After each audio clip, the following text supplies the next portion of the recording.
Welcome to Creative Conversations.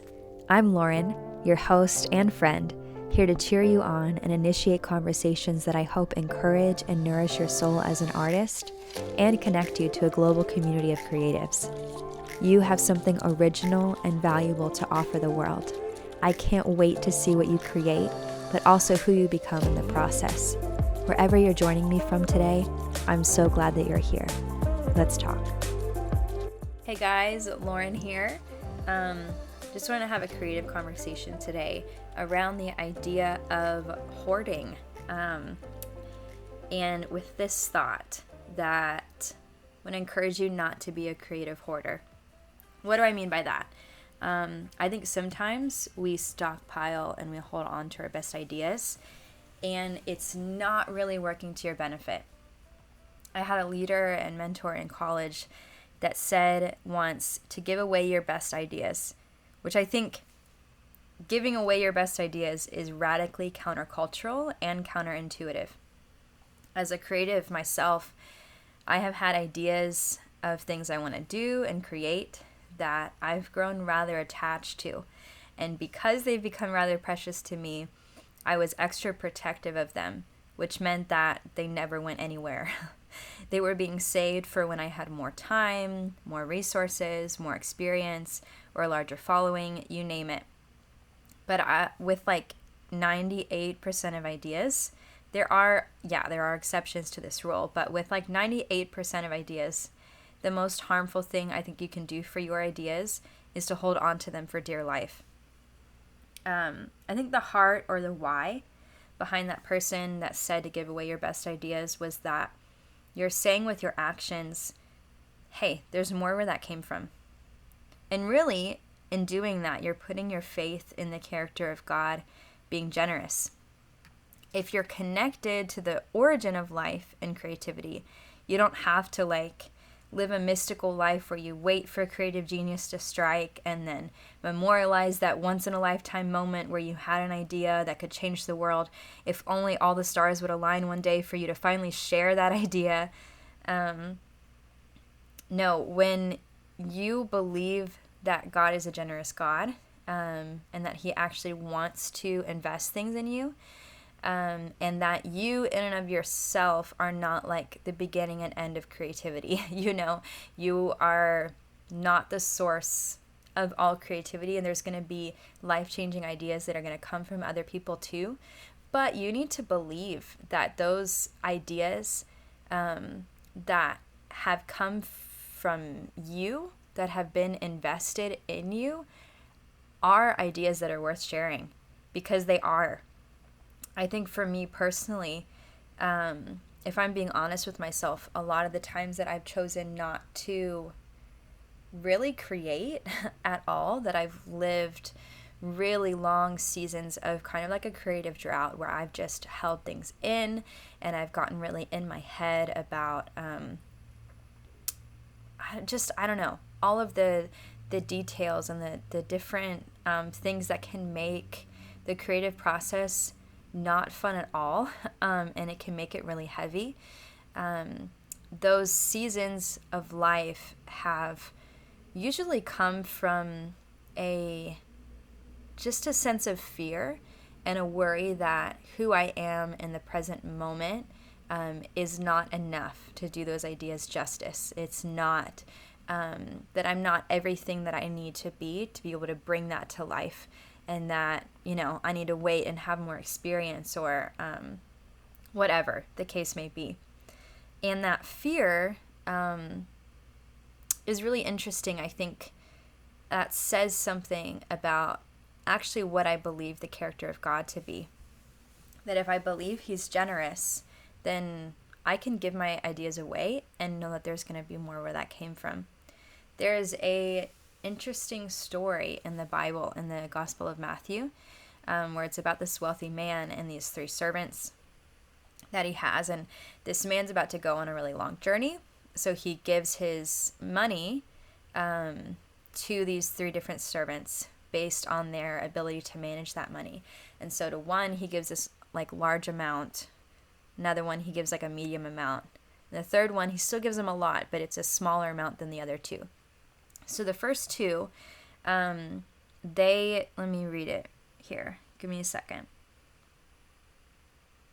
All right. The one entrusted with 5,000 gold coins immediately went out and traded with the money, and he doubled his investment. In the same way, the one who was entrusted with 2,000 gold coins traded with the sum and likewise doubled his investment. But the one who had been entrusted with 1,000 gold coins dug a hole in the ground and buried his master's money. Oof. Okay. So after much time passed, the master returned to settle accounts with his servants. And the one who was entrusted with 5,000 gold coins came back and brought 10,000, saying, "See, I've doubled your money." And so, commending his servant, the master replied, "You've done well, and you've proven yourself to be loyal and trustworthy. Because you've been faithful to steward and manage a small sum, now I will put you in charge of much, much more." And so he does the same thing with the second servant. And then the third servant, it's really interesting, and I want you to pay attention to this part, what it says here. To the third one, the servant says, "Look, sir, I know that you are a hard man to please, and you're a shrewd and ruthless businessman who grows rich on the backs of others.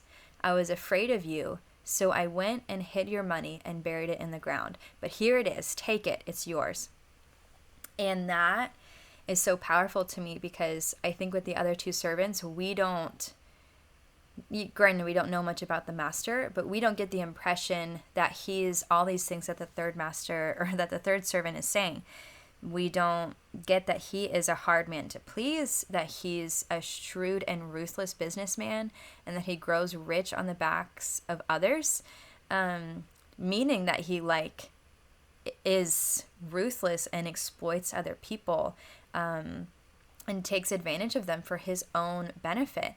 But if that is the way that we see the character of God, then we're going to be afraid, and all we're going to do for fear of losing the investment is just dig a hole and bury it in the ground, and, for fear of losing it. But it's actually when that investment in you is invested, where you have a proper understanding of the character of God, that you actually use wisdom. You don't make decisions based off of fear, and you put the things that have been entrusted you out into the world so that they can make a return, that they can double their investment. And I think sometimes we forget that our ideas are meant to be shared, that they're not just for our own benefit, and that they're not meant to die with us, but they are meant to birth life in other people. So when we have a proper understanding that God is not a hard man to please, that your ideas that you have, that there's something valuable, and that they're meant to be shared and stewarded. I think we get a clearer idea of kind of like the principle of abundance and generosity from a scripture in Luke 6:38. This is in the Passion Translation. It says, "Give generously, and generous gifts will be given back to you, shaken down to make room for more. Abundant gifts will pour out upon you with such an overflowing measure that it will run over the top. Your measurement of generosity becomes the measurement of your return." And I think that's really powerful. That's, a principle that a lot of people believe, and, a belief that a lot of people share, that when you live a life of abundance, you'll find abundance in return, as opposed to a scarcity mentality. When you cultivate a spirit of generosity in your creativity, you're able to realign your priorities, and it safeguards you, honestly, from taking yourself too seriously. When you hoard your creativity, it makes each time you do share a really high stakes situation. You're basically putting everything on the line for that one idea, when it's not that serious, like there's more that's going to be given to you if you just give it away. I think things feel so high stakes sometimes too, because I normally lie to myself that I've only got one shot. Like, I've only got this one opportunity to talk about this one thing, so I have to cover all of it. As if repeating myself was me being unoriginal. But that's really not the case. Yes, art is timely, but great art is also timeless at the same time, meaning that human nature always needs reminders. Like, the most transformative of things are the things that are daily habits. Like, your life, the vast majority of your life is composed of little things that you do every day. I hope you brush your teeth every day, and that's not like something amazing or revolutionary, but it's a little thing that you do every day that makes a difference. And same thing with, creative ideas. Like, they don't have to be groundbreaking. It can be something that, yes, it has been shared in similar ways by other people before, but maybe someone needed to hear that the day that you shared it, in the way that you shared it, because no one can share ideas, no one can share truth and create things in the exact way that you can. And it's worthy of being shared, of being invested in the world. When it's invested, your idea, it circulates and accrues interest. But when it's stockpiled, it begins to decay because it's cut off from a source of life. God, in and of himself, is a source of life, and God is inherently generous. Also, want to encourage you not to make your sharing conditional. For example, like releasing one collection or one piece of art and deciding of whether you'll release more or not, depending on the response that one thing gets. The love of God is not conditional, and he does not withhold from us depending on how we respond. And I'm so grateful for that he already made the decision to give it all without any promise of how we would respond in return. I think sometimes I place a lot of pressure on myself when it comes to the way that I communicate my thoughts, any form of creativity, when I dance, when I write, anything. I want my art to create transformational moments for other people. But I'm actually not the one that's in control of how people respond to the things that I share. So that's it's just not my place. I don't have to place that pressure on myself. And I had this thought the other day that kind of changed things for me, that the essence of my creativity is transformational, even if the only person it transforms is me in the process of creating it and releasing it. That even if it doesn't seem to impact anyone else, it's transformational in its essence because I'm being transformed as I'm creating it, if that makes sense. And sometimes that's enough. There can be moments that can change people's lives just by one thing that maybe you thought was insignificant or unoriginal, but actually was packed with potential and had power to release something or make something click in someone else's mind. That was a moment that changed the trajectory of their life. So I don't want you to shortchange yourself and think that you have such a limited amount to give that you have to strategically plan out when you create, and just realizing that there's more. So don't be a creative hoarder. If you've got ideas that maybe you've been holding on to for a long time, I would encourage you just to put it out into the world. Create that website, start that blog.